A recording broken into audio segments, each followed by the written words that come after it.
The Bengal Sailors, Sarojini Naidu. About the poem.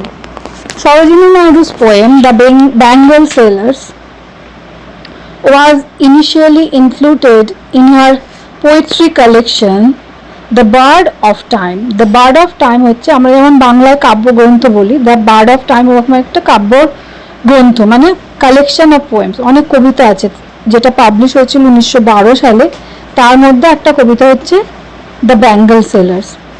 The poem was probably composed in early 90s। কবে লেখা হয়েছিল? 1900 সালের শুরুর দিকে। When Naidu was actively involved in the fight for freedom and Indian nationalism was at its height. যখন নাইডু খুব actively সক্রিয়ভাবে involve ছিলেন ভারতের স্বাধীনতা সংগ্রামে এবং ভারতের জাতীয়তাবাদের যখন খুব উচ্চে, মানে সবার মধ্যে জাতীয়তাবাদ খুব তুঙ্গে, যে আমাদের ব্রিটিশদের হাত থেকে স্বাধীনতা পেতে হবে, সেই সময় তিনি কবিতাটা লিখেছিলেন। The poem honours the customary profession of Bengal vendors representing Indian culture, womanhood and the various phases of a woman's life. কবিতাটা কি নিয়ে কবিতাটা অনার করছে, মানে অনার মানে কি, সম্মান জানাচ্ছে। কাস্টমারি প্রফেশন মানে যেটা হচ্ছে বেঙ্গল সেলারদের প্রফেশন, সেইটাকে সম্মান জানাচ্ছে। সেই বেঙ্গল সেলারদের প্রফেশনটা কি করে? ইন্ডিয়ান কালচারকে রিপ্রেজেন্ট করে, যেটা ভারতের সংস্কৃতি। ওম্যানহুড মানে ওম্যানহুড, যে মহিলাদের যে একটা সক্রিয়তা, সেটা বোঝায়। আর কি বিভিন্ন পর্যায় একটা মহিলার জীবনে, সেইটাকে এই কবিতাটা অনার করছে। তাহলে কাকে কাকে অনার করছে? বেঙ্গল সেলারদের করছে। আর ভারতের ঐতিহ্য, চুরির যে একটা ঐতিহ্য আছে মহিলাদের, চুরি বলতে কি, যে মহিলারা চুরি পরছে, এক একটা জীবনের এক একটা স্টেজে এক একটা রঙের চুরি পরছে। এটা হয়তো আমাদের পশ্চিমবঙ্গে অতটা দেখা না গেলেও, যেহেতু সরোজিনী নাইডুর জন্ম কোথায় হচ্ছে? হায়দ্রাবাদে। নন বেঙ্গলি যে কালচারে, বাট হিন্দু ইন্ডিয়ান যারা, সেখানে এই চুরির একটা সিগনিফিকেন্ট আছে, একটা তাৎপর্য আছে। It talks about the bangles worn by older women, brides and young maidens. Each color stands for a different emotion or experience. বললাম যেটা, যে এই চুড়িটা কারা পরে? ওল্ডার উইমেনরা, বয়স্করা, ব্রাইড মানে যারা কনে তারা, আর অবিবাহিত মহিলারা তারা পরে। এবং এক একটা কালারের এক একটা তাৎপর্য আছে। চুড়ির কালারের, কোন চুড়ির কালার কি বোঝায়।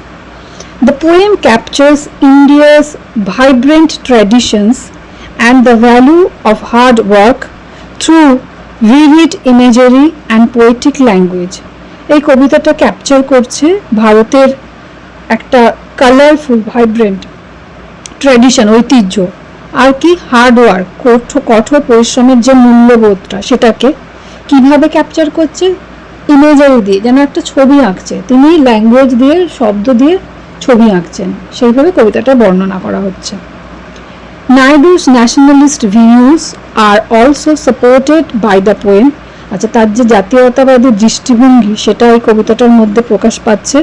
Which sharply challenges British colonial economic dominations by praising India's native craftsmanship.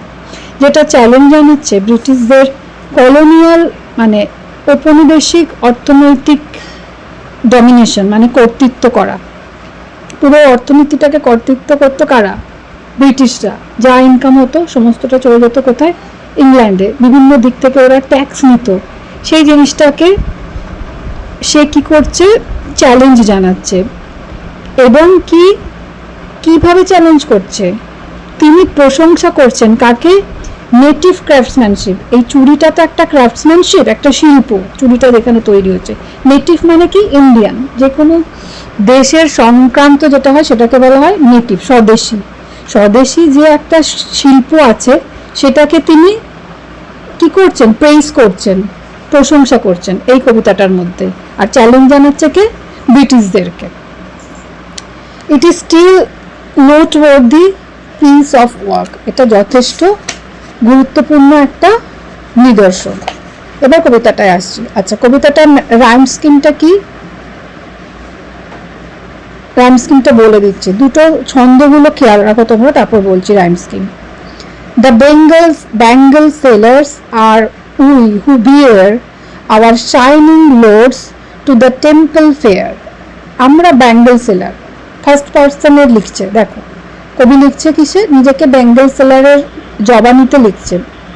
আমরা ব্যাঙ্গেল সেলার যারা এই শাইনিং লোডস, শাইনিং মানে কি চকচকে, লোড মানে কি বোঝা, চুড়িগুলোর বোঝা হয়, কোনো একটা চুবড়িতে নেয়, সেটা নিয়ে বা কোনো একটা কন্টেনারে নেয়, নিয়ে কোথায় যায়, টেম্পলে যায়, ফেয়ারে, মন্দিরের কোনো মেলা হলে। এটা এখন কল্পনা করতে যেও না, এটা কল্পনা করো আর্লি 90s, মানে 1910-20 এরকম সালটার সময় কল্পনা করো, বা 1901-2 এরকম। তখন মন্দিরে যখন মেলা হতো, চুড়িওয়ালারা মাথায় চুড়ি নিয়ে যেত, তখন কোনো অনলাইন ছিল না, সবটাই ম্যান টু ম্যান ট্রানজাকশন হতো। Who will buy this delicate bright rainbow tinted circle of light? Who will buy? কারা কিনবে? Delicate, delicate মানে কি? আপলকা, ঠুনকো, একটু ঠোকা লাগলে কি হবে, চুড়িগুলো ভেঙে যাবে। কিন্তু ব্রাইট, খুব উজ্জ্বল, রেইনবো টিন্টেড, অনেক সময় কালার কি হয়, আমাদের রামধনুর মতো একটা রং হয়, radiant. Circle of light, circle মানে কি চুড়ি সার্কেলে হয়, সেই জন্য ওটাকে, চুড়িটাকে এইভাবে মেটাফোর দিয়ে বলছে, tinted circle of light. Lustrous tokens of radiant lives for happy daughters and happy wives. Luster, luster মানে কি, খুবই, লাস্টার মানে কি খুব একটা, মানে প্রসপারাস, সমৃদ্ধিপূর্ণ এবং খুব জয়ফুল। যারা আনন্দে থাকে, যাদের কাছে পয়সা আছে, তারাই তো চুড়িটা পরতে পারবে, তাই তো। টোকেন মানে কি, জিনিস, একটা জীবনের একটা part. লাস্টারাস token of radiant life, যাদের জীবনটা খুব রেডিয়েন্ট, খুব উজ্জ্বল, সেই চুড়িটা কি, সেই টোকেনের চিহ্নটা, সেই ঐতিহ্যটা বহন করে।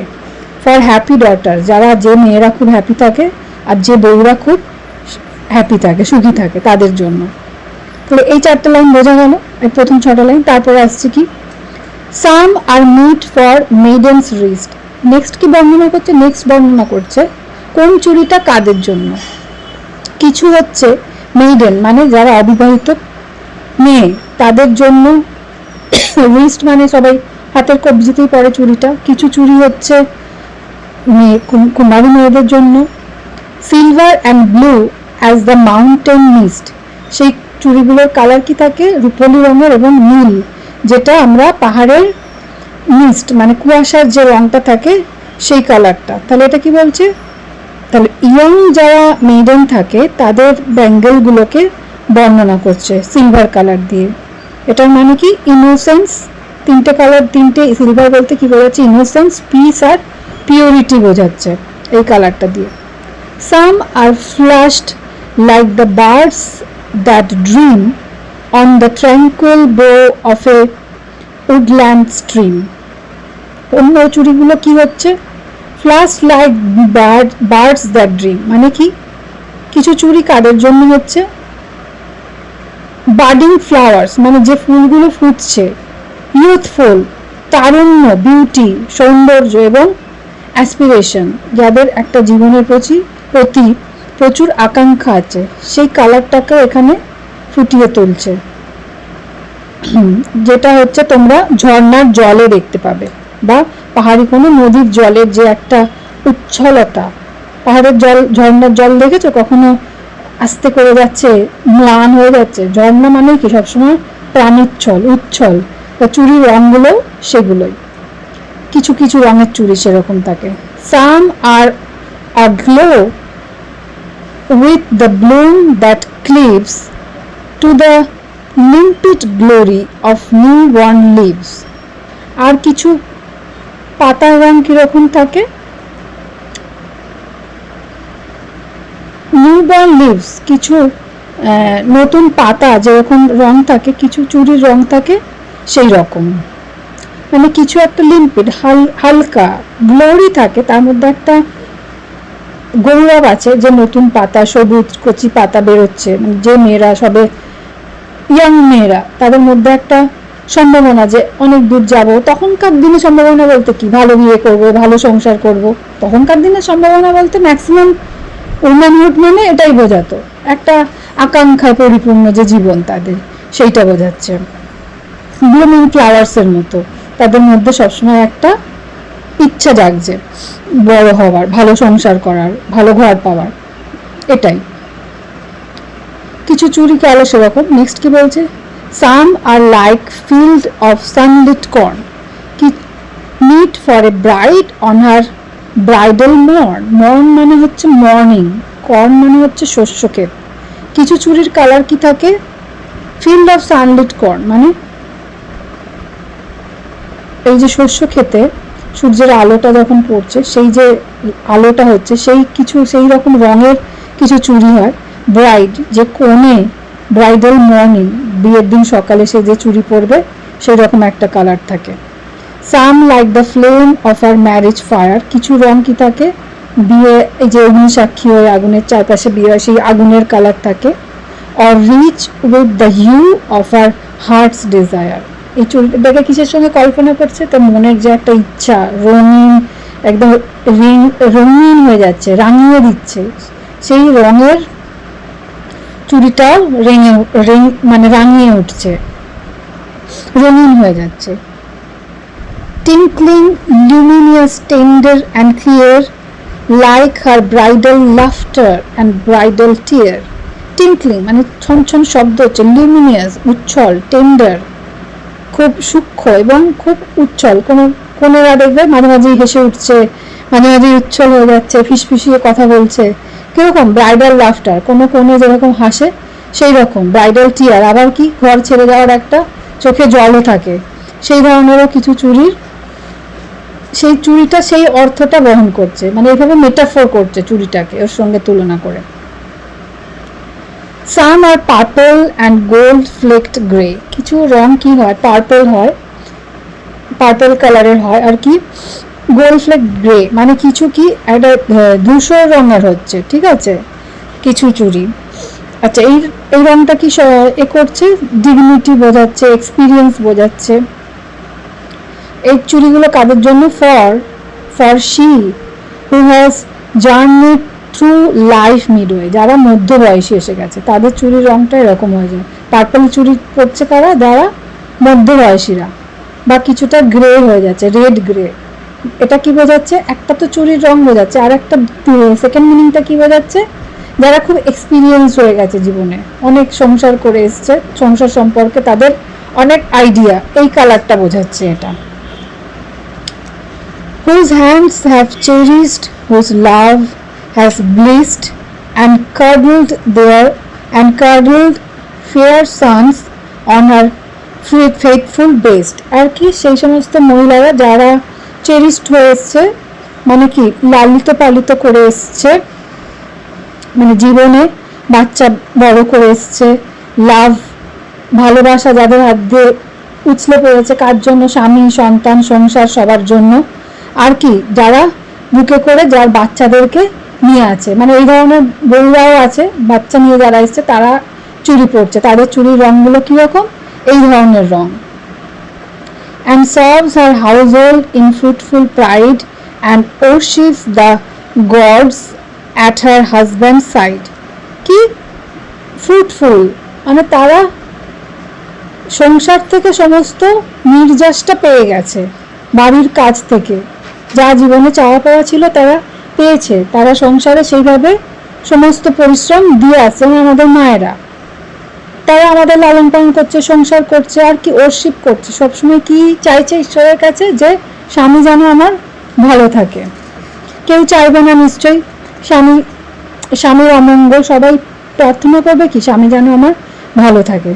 তো এই চারটে স্ট্যান্ডার মধ্যে দিয়ে আমরা কি বুঝলাম, বিভিন্ন চুড়ি, বিভিন্ন কালার, যেটা বিভিন্ন বয়সী মহিলারা পড়ছে এবং প্রত্যেকটা রঙের একটা করে সিগনিফিকেন্স। তো কবিতাটা এখানে শেষ করলাম আমি। এই কবিতাটার যা যা মানে আছে অজানা, কিছু আনকমন মিনিং আছে, সেগুলো আমি ডেসক্রিপশানে দিয়ে দিলাম, তোমরা তোমাদের প্রয়োজন অনুযায়ী মানেগুলো জেনে নিতে পারো।